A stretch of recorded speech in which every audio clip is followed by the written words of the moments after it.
Hello, I'm Dave Officer and I'm a freelance graphic designer.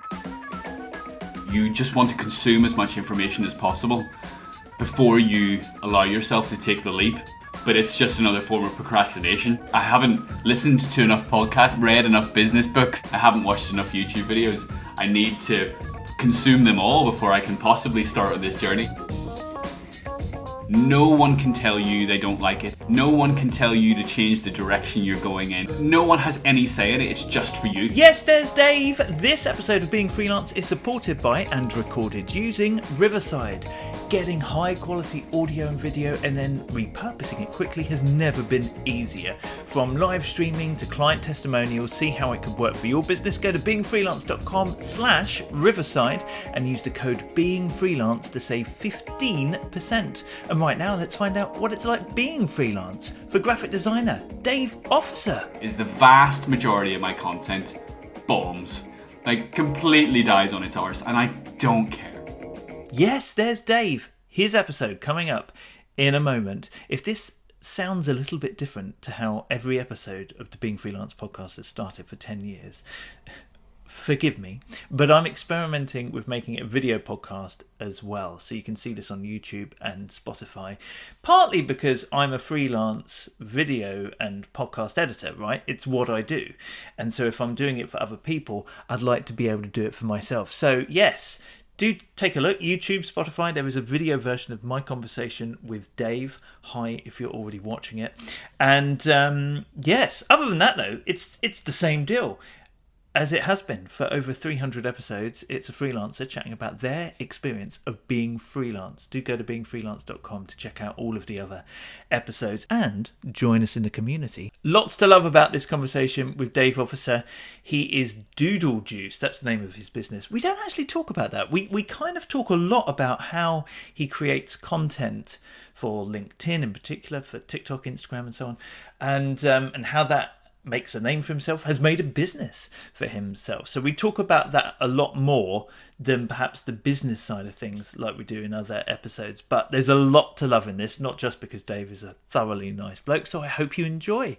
As ever, how about we get started hearing how you got started being freelance? Okay, I discovered, like most freelancers, that they hate most other human beings. So I think that's the thing, you know. I think that's what we all kind of share. We hate authority, hate other people making any sort of decisions for us, which then sort of, when you distill it into its main sort of component parts, essentially means we just don't like other people talking to us and telling us what to do. So then you eventually come to the decision that you don't want to be around other people during working hours. So you go off and do your own thing. And I got to there later than most people. I was 37 when I finally made the jump. It was one of those things. I think I didn't grow up around anybody who had kind of done their own thing. So it felt like this mystical, you know, otherworldly thing that was somehow unattainable for the vast majority of my life. So I didn't really ever see it as a possibility until I kind of hit my mid-30s and thought, I really love the idea of doing this for myself. Shall I just give it a shot? And then, you know, the more blogs and stuff you read and podcasts you listen to, you enter that phase. And I've spoken to quite a few people who are looking to take the leap and do it for themselves. You enter this weird phase, at least most people do, where you just want to consume as much information as possible before you allow yourself to take the leap. But it's just another form of procrastination. I haven't listened to enough podcasts yet. I haven't read enough business books. I haven't watched enough YouTube videos. I need to consume them all before I can possibly start on this journey. And that becomes your sort of inner monologue to stop you actually just taking the leap. So what I recommend to people is to just set yourself a goal for like how long you're going to allow yourself to learn. So as soon as you're sort of like, right, I'm going to go freelance, you give yourself like 2 months to allow yourself to just consume loads and loads and loads of stuff. But you're never going to know it all, and you'll start finding that things start repeating themselves or contradicting themselves, and they just end up confusing you. So just set a date and go for it. So yes, how I started doing it was I was in a job that I quite enjoyed, but it wasn't mine. The more and more I was there, the more I realized I want something that's mine, that I have sort of ultimate autonomy over, which I don't know what that says about me psychologically, but I think most freelancers are kind of the same. You want something that's kind of your baby and you can build on it, and you just need to sort of have the cojones to give that a shot and try it. So I was later in life than a lot of people, but it's worked out thus far, so it was a good decision. And how long ago was that? That was 6 years ago. After all that procrastination and learning and everything, what did you sort of have in place? Had you started freelancing on the side of your job, or where were you at? Yeah, I'd been freelancing on the side for a long time, and I went through a stage of, so my job wasn't design related. I've never been employed as a designer.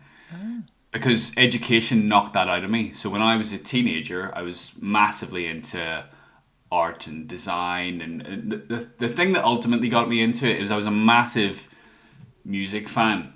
And back in those days when we actually bought physical, records and CDs and cassette tapes and stuff, album artwork just fascinated me. And I wanted to be that. I wanted to be that dude that made... So I was a big metal fan growing up, right? So...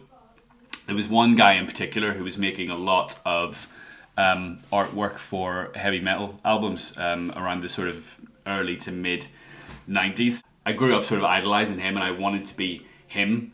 So when I got into art college, and it kind of completely just tore my love away from any sort of career aspirations, because I couldn't do a single thing I wanted. It was just too prescriptive.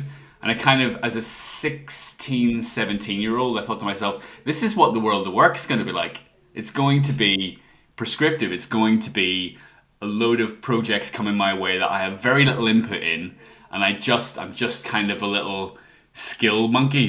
You can move that pixel from there to there, can't you? Well, this is exactly where it needs to be moved to, so you do it. So I realized that education had made me fall out of love with it slightly, and I convinced myself a world of work would do exactly the same thing. So I'd kind of gone up through my teens really wanting to do this as a career. And then all of a sudden I realized, no, I don't, because it's going to make me end up hating it.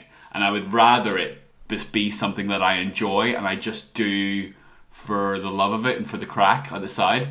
So I decided not to pursue it as a career. I ended up going through all of my sort of 20s and 30s fumbling around in jobs that meant nothing to me and didn't interest me, but they weren't killing my passion. So as far as I was concerned, I was kind of winning, even though I wasn't really. So in my 30s, I was in I started playing drums in my teens as well. So in my 30s, I joined a business that did drum related things. We sold them, we hired them, we had rehearsal studios. It was just music everywhere and drums everywhere, and it was great. And that was the thing. So that became like a job I actually really, really enjoyed.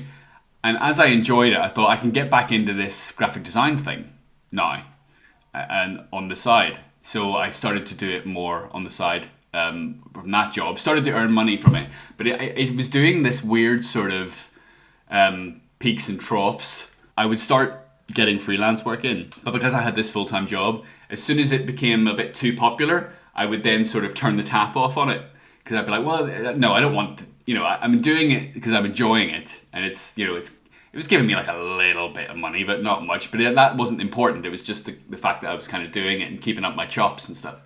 So we're around sort of 2009, 2010 at this point. So I went from like 2010 all the way up to 2017 doing that, where I would do it for a little bit. It would start to become too popular, and I would go, no, that's enough. And I would, stop taking on work, and then I would have to I would build it up again. And so I would just do it every so often. It would be like 6 months of the year I would do it, 6 months I wouldn't, 6 months. So that just kept me enjoying it and blah, blah, blah, blah, blah.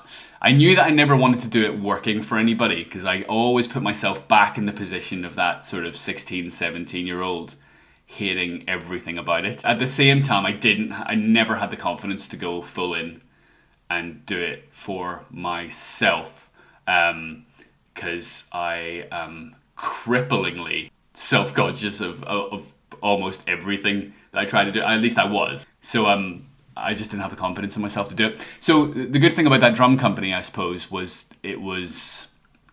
I became a director of that drum company. It was a small little business, but there was a team under us, and I was quite sort of instrumental in how we kind of ran that. So it gave me quite a lot of insights into running a business and running a team and all that kind of stuff. So it gave me a ton of confidence to eventually say, I think I can do my own thing. I just need to bite the bullet and try it and see what happens. Wow. So where were you getting those clients from? Well, it's weird, when you start wanting to get clients, you find them. You know that thing where when you start thinking about something, or something starts becoming your goal, you will start seeing opportunities for it absolutely everywhere. So little things like there would be people I would be dealing with in the drum shop. Essentially, there was like one of the first things I did was design a website for one of our suppliers. It was like a little dude in Cornwall who makes his own timpani mallets, right? So he just sits and lades these little bamboo handles and stuff, and then he weaves the little felt beaters, and he makes them to all different densities and sizes and stuff.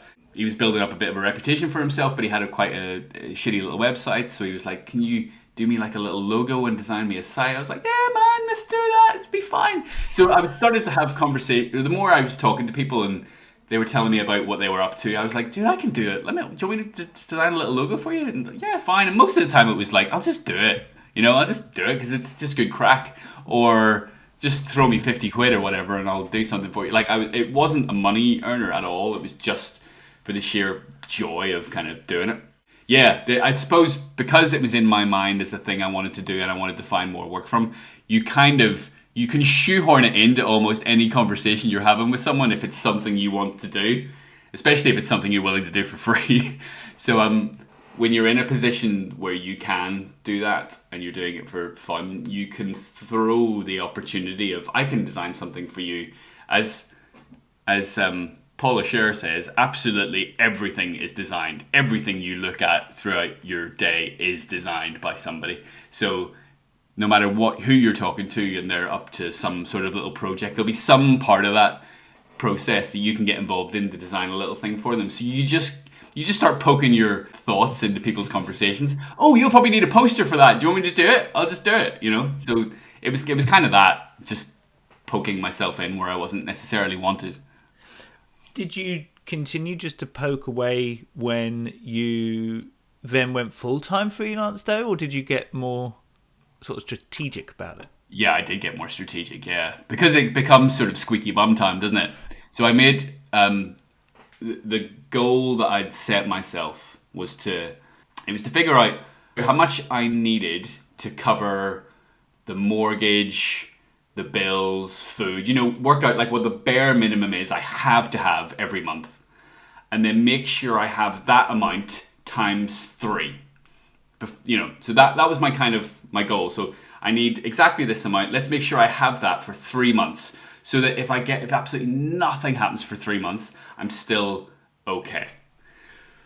And then if I get to the end of 3 months and I haven't got anything in, then I probably shouldn't be doing this anyway. So that was I got myself to that stage and I went, right, okay, I'm fine. I can go off and do this now. And then I started to network, hard physical networking, which I know is absolute nightmare fuel for most people. And one of the very first ones I did was a BNI as well, and they are proper nightmare fuel for most people. That was horrific. The first one I went to was properly horrific. But in saying that, there are tons of networking events around the area I live, so I just started going to them, and a lot of them required you to do a sort of a 60-second, like a 30-second to a 60-second introduction.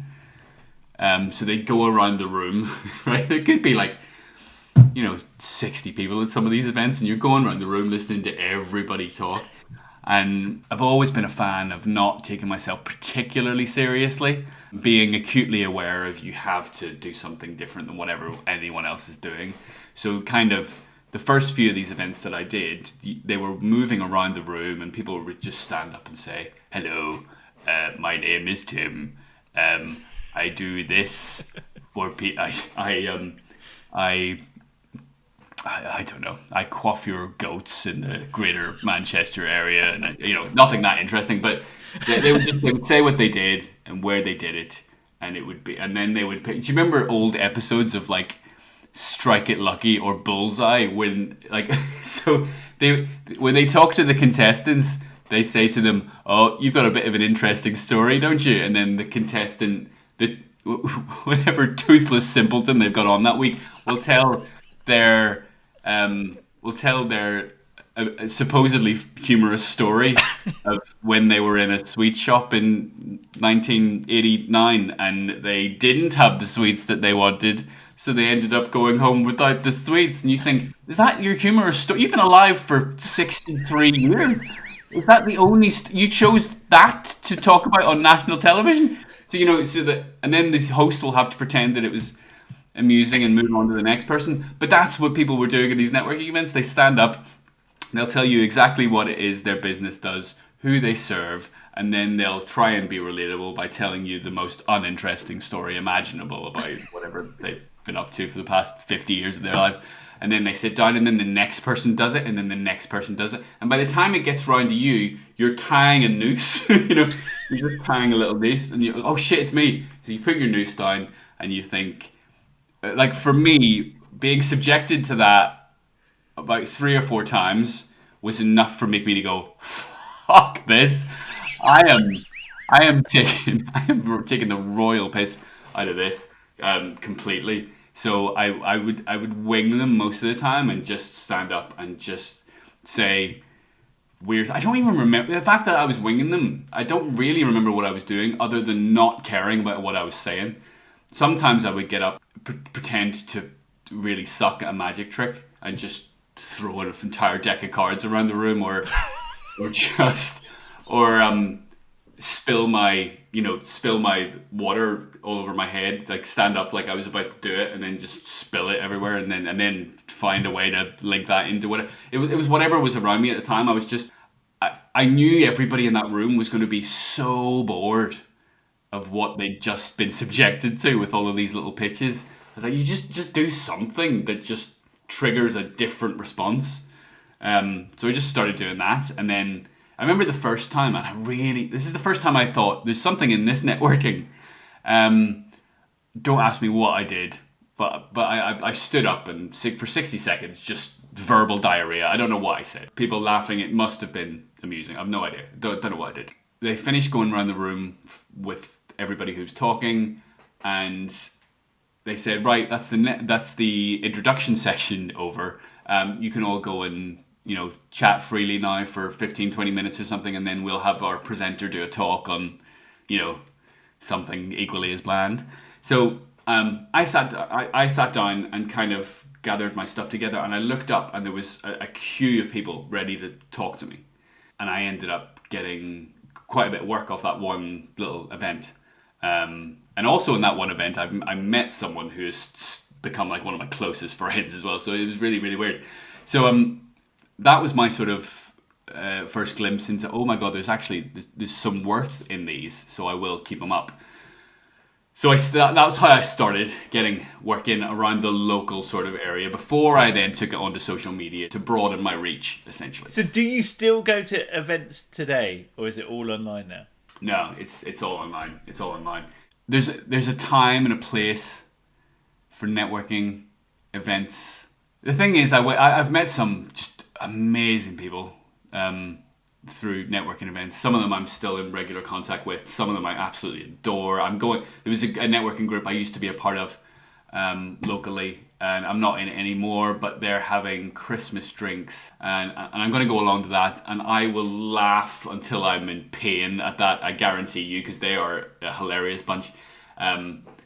So I still, get invited to some little things like that, but I don't go to them because I kind of weighed up the time and effort that I put into producing content online and the opportunities that gives me versus the time I was then putting into networking events and the opportunities that was giving me. It was a no-brainer really to cut the physical networking off at some point and purely focus on the online stuff. But when I needed it at the beginning, it was invaluable. It was really, really useful. Well, let's chat about what you do online then. So when did you start creating content for social media? Like, has that changed? Like, what's that look like? So it was 2018 when I quit the job and went off on my own. So it was the tail end of 2018. Early 2019, I was thinking to myself, I really need to do some social media-y stuff. I'd only ever dabbled in it before with the companies that I was working. I'd never done anything that had worked on it, never done anything well with it. I kept hearing people talk about how good LinkedIn was for organic reach. No one was really talking, like TikTok wasn't on anyone's radar really, and well, not to the extent it is now, not in 2019. It was 2020 that it really sort of kicked off massively, I think. So at this point, 2019, everybody's talking about either being on Facebook, Twitter, Instagram, or LinkedIn. And out of all four of those, the only one that was still sharing decent organic reach was LinkedIn. The others were all very sort of... Instagram, you had to have been taking it seriously for about 4 or 5 years up to that point to really, be getting anything from it. To start anew on it was almost impossible. You'd have to be on there like constantly living on it. Facebook is pay to play essentially at this point. Twitter, you've got to be tweeting 6, 7, 8 times a day. And then there was LinkedIn, which is like, it's actually, there's still to this day only 1% of people who are on LinkedIn who actually put content out on it. And back then there were fewer users on it, so that was even fewer people, and it was even, and it's still bland as hell today, but it was even more bland in 2019. So I thought there's a real opportunity here because it's actually willing to show your posts to people without you having to, bend over backwards or pay them a load of money. And two, it's so hideously dull that surely it won't be that hard to stand out against the noise. It was, the closest analogy was that networking group that I was in, when everybody is standing up and giving their own version of an incredibly bland introduction. You be the person that stands up and throws feces against the wall, or what? Not that, obviously.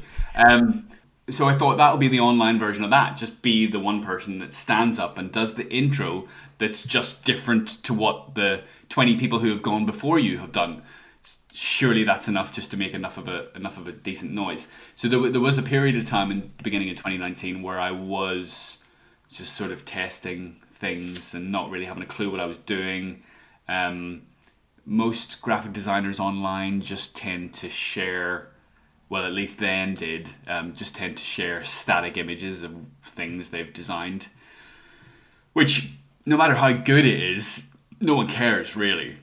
Even if it is this immaculately designed thing that has done wonders for the client that you designed it for, it's just, there's no story behind it. Like, the person who's looking at it might think it's aesthetically pleasing, but there's no real reason for them to hang around and engage with it. It's not really that important to them or that interesting. So I went through a stage of being that guy, and then I went through a stage of being the person who just shared articles that they'd find online, just sharing the link and sharing a very bland thought that I'd had along with just read this blog on colour theory. I agree with it. You should read it. Send. Being as bland as everybody else, essentially, and until I started to get a bit more comfortable when I was, putting stuff out. It's a bit of a test, throw shit to the wall and see what sticks, and until you realize what kind of works and you realize what you're comfortable with, and then you realize kind of how you want to be perceived.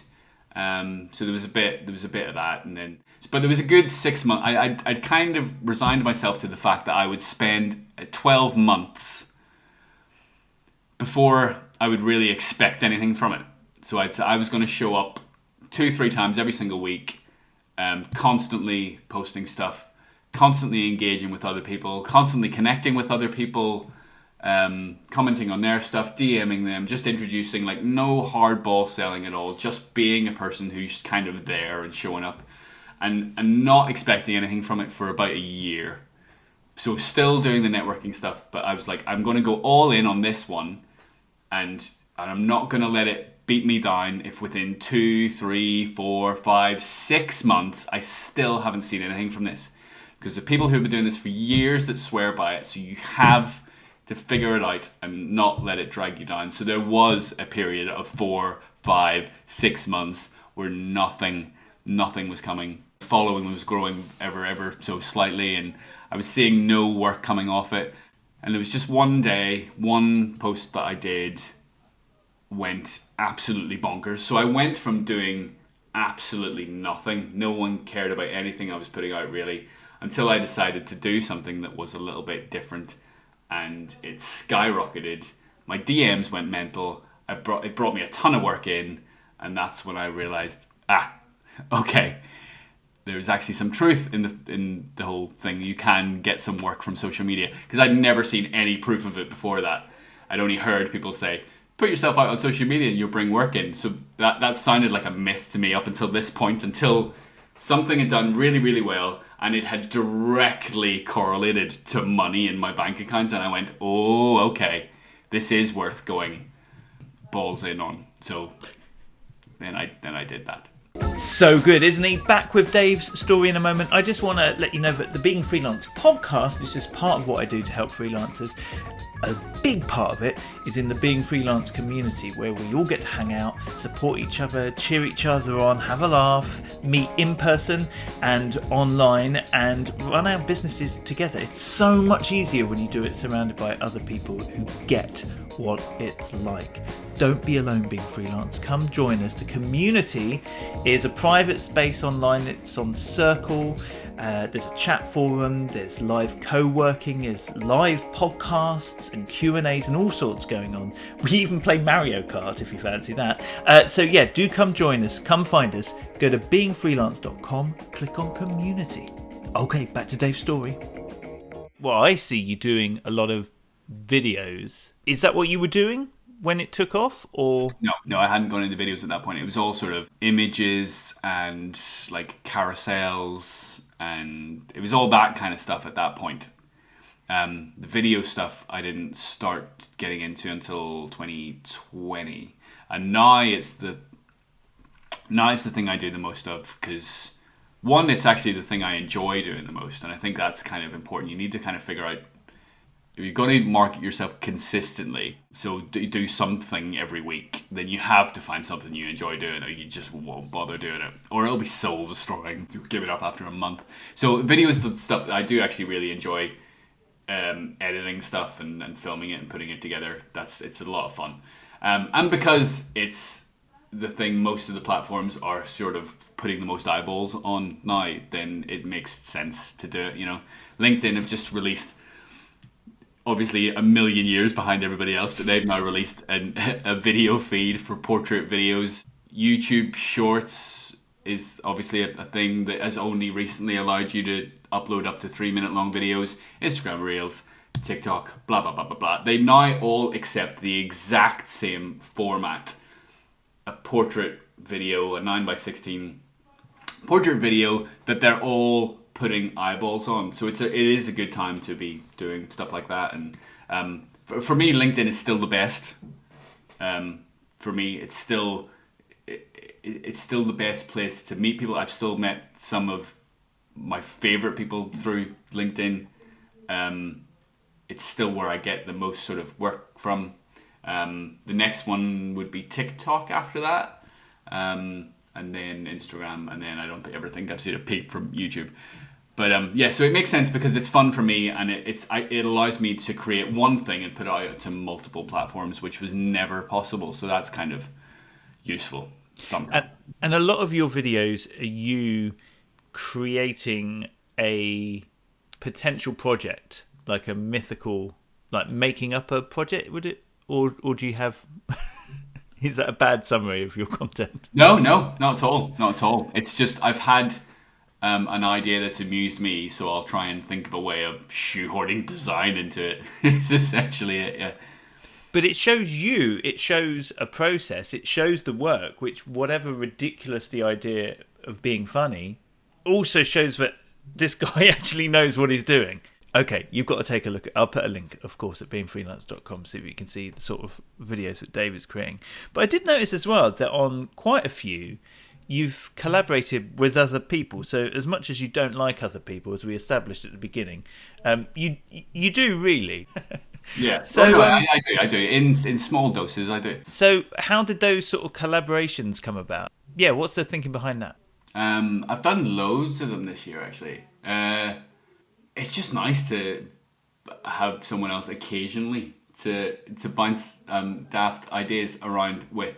So if I find someone who has, I massively respect. It's not a word. See. I massively respect people who have a great command of the English language, unlike me, obviously, as just demonstrated. So copywriters, I absolutely adore. For an example, they're just, that skill eludes me, and people who can who can take a complicated idea and distill it into a really concise sentence or two, or like a little tagline, and then also make it like amusing. And oh my god, man, I adore that as a skill. So most of the people that I collaborated with have that skill, because that's the one I'm shocking at it, and they are just, and I admire that massively. So I've done a few this year. One of the most recent ones was Dan Kelsall, who's a marketing guy, but he's also a great copywriter.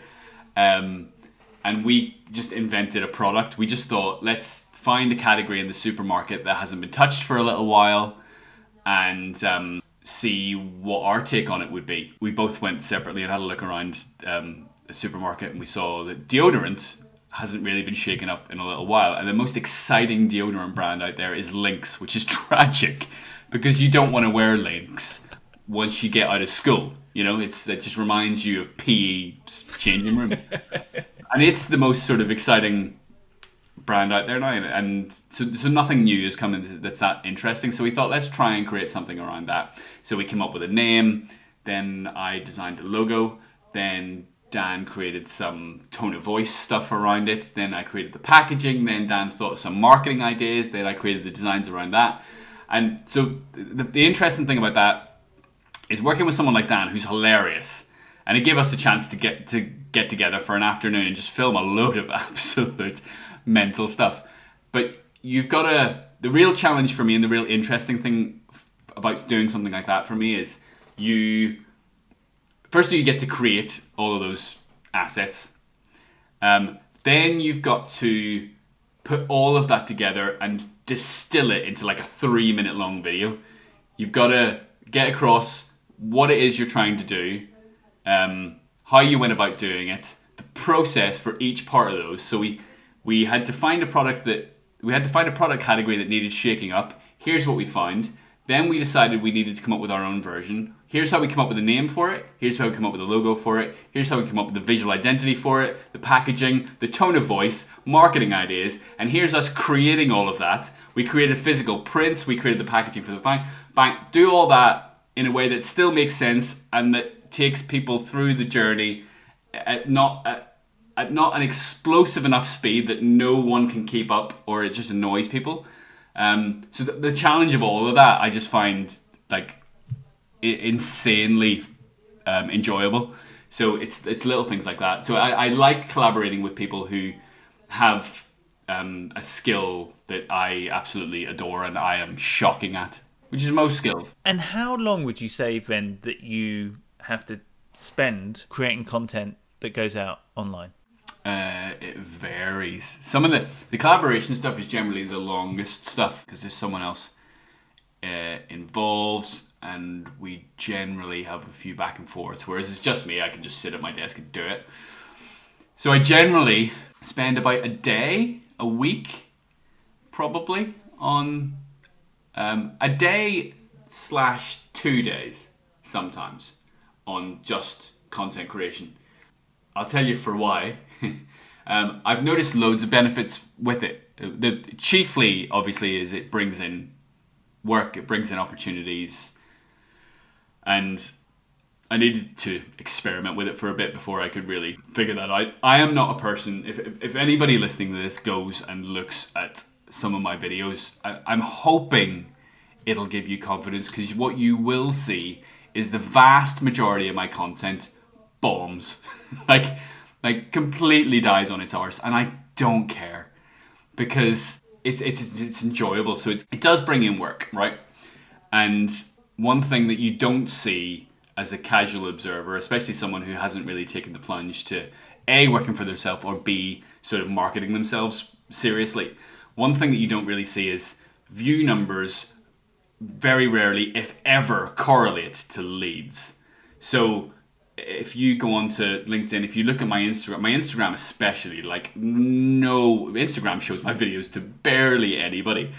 But if you look at some of my videos that have the most views, they've very rarely got me any sort of decent work. If you look at some of my videos and you think, oh, that one didn't do too well, you're probably wrong. That's probably attracted a decent bit of work, and so they very rarely which is why I don't get too hung up on stats and stuff, because I can make no sense of. I have no idea if a video is going to work for bringing me in work, if it's going to work for getting me in views. I have tested all sorts of formats. I haven't got a fucking clue what works and what doesn't. And I've been doing it consistently for about 5 years. I haven't got a fucking clue. People ask me sometimes to help them with social media strategies, and I'm like, I'm the worst person on earth, man. I've been doing this for 5 years. I can't tell you what works. I put something out yesterday on TikTok, and it died so horrifically, but it did really well on LinkedIn. So I have no idea what works and what doesn't. But anyway, that's not important. I try not to get too deep into thinking what's going to work and what isn't. The day I stop getting leads in will be the day that I sit back and try and think strategically about it. But at the minute, as long as I'm putting out a video that I'm enjoying the idea of, and it showcases my skills to an extent, that seems to be the sort of sweet spot for me. It also helps with creativity. So one thing that I mentioned earlier on is a lot of people that decide to go freelance do it because they're generally anti-authority and they don't really want to work with a lot of other people. They like having their own sort of space and their own autonomy on things. And when you do spend your week Monday through to Friday working on other projects for other people, that does start to grate on you, because not that you don't enjoy the people you're working with, the projects you're doing, or any of that kind of stuff, but when it's the only thing you're doing, when your only creative outlet is solely determined by what someone else is telling you to do, that can't help but grate on you. It's how we're wired. If you separate a bit of time every single week to do something creative that is entirely for you, no one can tell you they don't like it. No one can tell you to change the direction you're going in. No one has any say in it. It's just for you. Even if you don't put it out on social media, right? If you're the sort of person fortunate enough to get work and you don't need to put stuff out from social media, believe me, I am insanely envious of you. In an ideal world, I would create stuff for a laugh and I would show it to no one. So don't worry about creating things to get views on social media. That's the stuff we should be trying to eliminate. But creating stuff just for the sheer shits and giggles of it.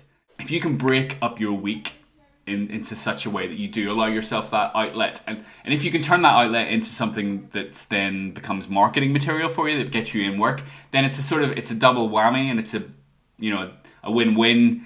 And that's kind of how I treat it. So I make sure every single week now, regardless of how busy I am, regardless of how many projects I've got in, no matter what else is going on in my life, I make absolutely sure every single week that there is time in my diary to sit down and come up with some daft video that I'm gonna put out online, because the benefits for me mentally and for me financially have just made so much sense that it just makes sense to clear that time.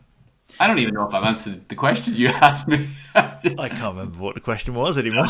Sorry, man, I'm talking way too much. No, that's great. When you were really focusing on that, did you also notice a change in the sort of people who approached you or the sort of work that you were being asked to do? Yeah, very much so, very much so. The work started to get a hell of a lot better when I started creating sort of just fictional ideas. So there was a point, this was at some point last year, I wanted to do more sort of branding and packaging sort of design. I really wanted to get into that world a bit more. I'd only kind of dipped my toe in it before. So I did a video where I focused heavily on here's some packaging I would design. And off the back of that, I got a load of work for packaging design. And it seems that whenever I want to shake it up a little bit, at the minute I want to do more logos because they're enjoyable for me. But in about a month, I'll probably be bored of doing logos and I want to do something else. So I'll put out essentially whatever video you see me doing is what work I want to get in at any given time. So I find that I got people who were willing to do things a little bit differently. So I tend to attract the sort of client that I want to work with now, the sort of person who isn't overly corporate, doesn't take themselves too seriously, is willing to try things that are genuinely different, even at the risk of that different thing not working, because you have to just test stuff. You won't be interesting to anybody if you merge in with what everyone else is doing, so try something a little bit left of center, and you will definitely get some attention, and then you have to decide whether that attention is the kind of attention you want. And then you sort of steer into whatever's sort of happening with that. So yeah, as soon as I sort of started to lean into the daft side of design, then I definitely got attention from way more people that I actually wanted to work with, and not the kind of people. There are so many people who would look at the kind of videos that I do and sneer and think, oh, that's either unprofessional or that guy doesn't take himself seriously, so he's certainly not going to take my brand seriously. And anybody who thinks like that is the kind of person I wouldn't really want to work with anyway. So it does work at attracting the right people, yeah. Brilliant. All right, now Dave, I always do this thing where I ask for 3 facts about yourself to make 2 true, 1 a lie, and let me figure out the lie. What do you have for me? A LinkedIn post about pornography landed me my biggest ever freelance job. That's number 1. Number 2, I have attempted 2 world record breaking attempts and failed both of them. And number 3 is I once sound engineered for Take That.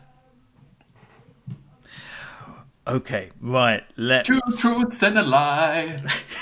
Let's find out then. So you attempted 2 world records. What did you attempt as your world records? So one was, so I told you that I played the drums before, right? One was to get the most drummers drumming simultaneously all at once. So that was one thing we had tried to arrange in the company that I worked in before. How many people did you need, and how many people turned up? We needed about 500, and it was literally about 75 people turned up. Okay, and what was the other one? Yeah, the other one, believe it or not, was exactly the same thing. We tried it twice. We tried it twice because we thought we didn't promote it properly enough the first time. So we had rehearsal studios the second time around. So we had a bigger pool of people that we could send our email letters out to. The second time more people showed, almost the right amount of people showed, but it was still short. So then we gave up. We were like, I can't rely on anyone.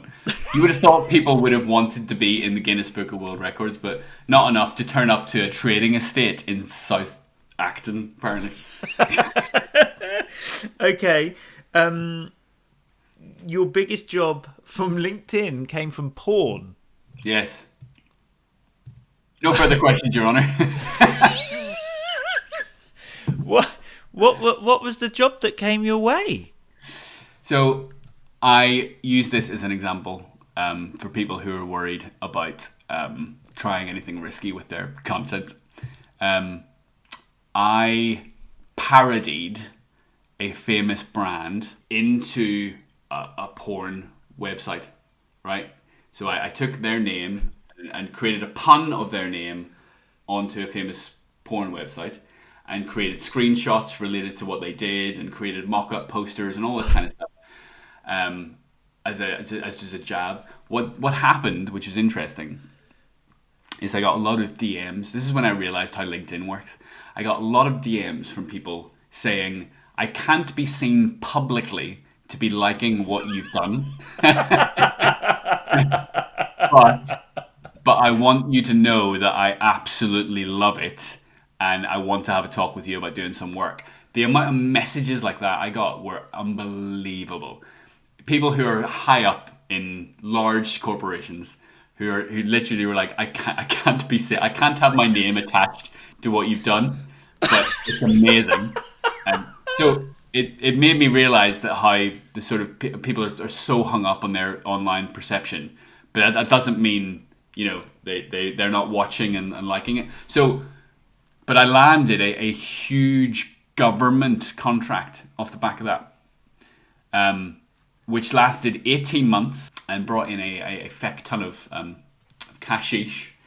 And that was from doing something that really shouldn't have got me a government contract. Oh my god. Okay, no, that's got to be true, surely. Number 3, you did what with Take That? Sound engineered. Oh, sound engineered. Mm-hmm. Sorry, it's the accent. What, on like one of their big tours or in rehearsal? Like, what were you... So again, this goes back to the drum company. We had rehearsal studios, and I was the guy who would sort of set up the big room and sort of set up the desk. So when big acts came along and they told us what they wanted for their mic setup and all that kind of stuff, I would then go in and just check, you know, sort out all the levels and stuff for them and make sure the room was nice. So most big acts brought in their own sound engineer, but they didn't. So I ended up being their sound engineer for a week as they were rehearsing in our studios. And what lineup of Take That was that? 3 of them? Was that 3 of them or 4 of them? It was. So this would be 2017. So I think there was 4 of them. I think you would remember, not least because you're putting up their microphones and standing in front. Oh, you're right. You're right. There was 3 of them. Sorry, there's 3 of them. Yeah, but you could just be saying that. Okay, drumming. I mean, drumming, that does sound like the perfect kind of promotional thing for a drum company to do. But also, it is hard to pull that kind of thing off. That's why it's a world record. That's why it's amazing. That feels true. The porn LinkedIn sounds true. I think you would have known how many members of Take That there were. Surely they would have had their own sound engineer as well. Yeah, I think Take That is the lie. Cool. The lie is the world record attempt. What? Beat you. Did you ever do it? No. I made that entire thing up. That was so dark. Dave, if you could tell your younger self one thing about being freelance, what would that be? This might be a crap answer. I wouldn't tell him anything. And that's mainly because my younger self was a twat. So I imagine me as a youngster seeing this old version of me walking up to him and telling him something. I guarantee you the younger version of himself would make sure that I didn't do whatever the old bearded fool just told me to do, just out of spite. So I probably wouldn't tell myself anything. Also, because there's a load of how this freelance stuff works that I have not figured out yet, right? Don't get me wrong. I am the furthest thing from a completed article, right? Some things are going well, some things are going atrociously. And I think that's something not a lot of people touch on when they talk in like interviews and podcasts and stuff. And I think that's another thing that's sort of important to mention, that yes, I've been doing this for 6 years and I've found a way of marketing myself through social media which has worked. There's still some months where there are tumbleweeds. I still haven't got this figured out. I have no fucking idea how people do work-life balance. What is that? I'm still working like way later and way longer hours than I should do. I haven't figured that part out yet. There's ways of making passive income that I see people smashing online all the time. I haven't got a clue how that works. I'm trying to figure that out. So there's so many things that I haven't figured out. But the point I'm getting to is that regardless of all of that stuff, I massively enjoy this. Like massively enjoy this. In comparison to any other job I did prior to this, or any way I've spent my time prior to this, that was all horrific in comparison to what I do now. I absolutely adore this. And I think if I put I've watched enough time travel movies to know that if I move the butterfly wings in any other direction in the past, then this probably won't happen. So for that reason, I wouldn't tell. What I'm doing now is a sort of a calamitous mess of stuff that sometimes works and sometimes doesn't.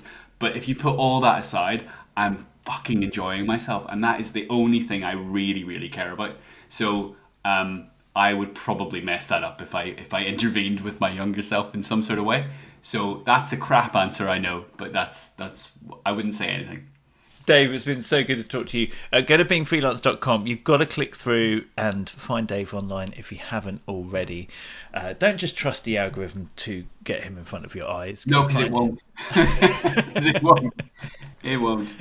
I'll tell you how I found you though, Dave. It was I was scrolling through the LinkedIn video when it came out. Oh, really? Right, yeah. And I was scrolling and thinking, Christ, this is just the worst. This is just, no, next. It was awful. Yeah. Part of me was thinking, how are my videos not in amongst all this? I'm so offended because this is so, and then suddenly, What was it? You remember? I can't remember, no. Yeah, that's how good it was, see? No, but I've watched so many of your videos since. No, I'm joking. Because I immediately then clicked through, of course, and binged a load of different things. But it goes to show there's a sweet spot of people getting frustrated with looking at dross on LinkedIn There videos. is. There really, really is. And then they'll find you. Yeah. Because if you go on the normal feed, which is sort of predominantly text-based posts or people with selfies that don't relate to what they're saying in any way, shape, or form. There's all of that, which is another level of dullery. And then if you click onto the video feed, it's exactly the same thing. There's loads of crap videos. So just spend. All I would implore anyone to do is spend 30 minutes on the LinkedIn feed, and everything that you see, just be the polar opposite of that. Just try that, and you'll probably be fine. Dave, thank you so much. All the best with it, and yeah, all the best being freelance. Thank you, mate. You too.